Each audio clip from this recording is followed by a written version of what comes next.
Bonjour et bienvenue pour ce 11e Nano Shiur, le cours destiné aux lecteurs de la newsletter du Tilsit. Cette semaine, nous abordons la paracha de Korah, la célèbre paracha, célèbre pour la dispute qui a éclaté entre Korah et Moshe Rabbeinu.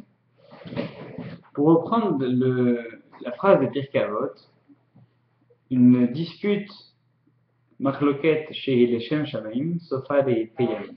Une dispute qui existe les Shem Shamaim pour le nom, pour le renom des cieux, dans la recherche de la vérité, Sofa les Hitkayem, eh bien, elle est vouée à exister, à continuer d'exister, à aboutir à quelque chose. Par contre, Machloket chez Shem Shamaim, une dispute qui n'est pas dans la recherche de la vérité, dans un but plus large, une dispute qui en vérité n'est enfermée que dans le désir de prouver quelque chose ou dans la nécessité de vérifier sa vérité, eh bien, Ena Sofa Leitriem, elle n'aboutira pas. Ce qui est intéressant, c'est que dans les Pirkei Avot, on emploie le terme Leitkayem, qui veut dire exister.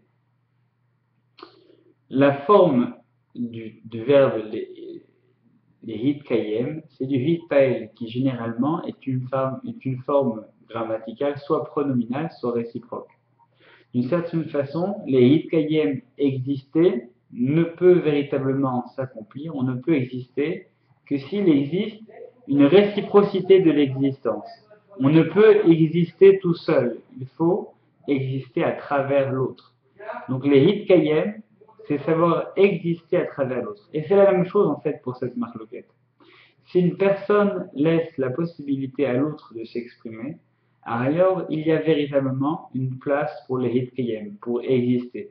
C'est par définition, une dispute qui va construire quelque chose. Si c'est une marloquette, une dispute qui ne laisse pas la place à l'autre de s'exprimer, alors Ena, sauf à cette marloquette ne va pas aboutir à quelque chose. Ça ne pourra pas faire exister quelque chose, puisque par définition, les hitkayem, faire exister, ne peut véritablement s'accomplir que lorsque on fait confiance à l'autre, que lorsqu'on permet à l'autre d'exister. Alors pour éviter toute dispute, ou plutôt pour ne se concentrer que sur les disputes constructives, sachons impliquer l'autre dans notre vie et impliquer l'autre dans notre réflexion. Shabbat Shalom.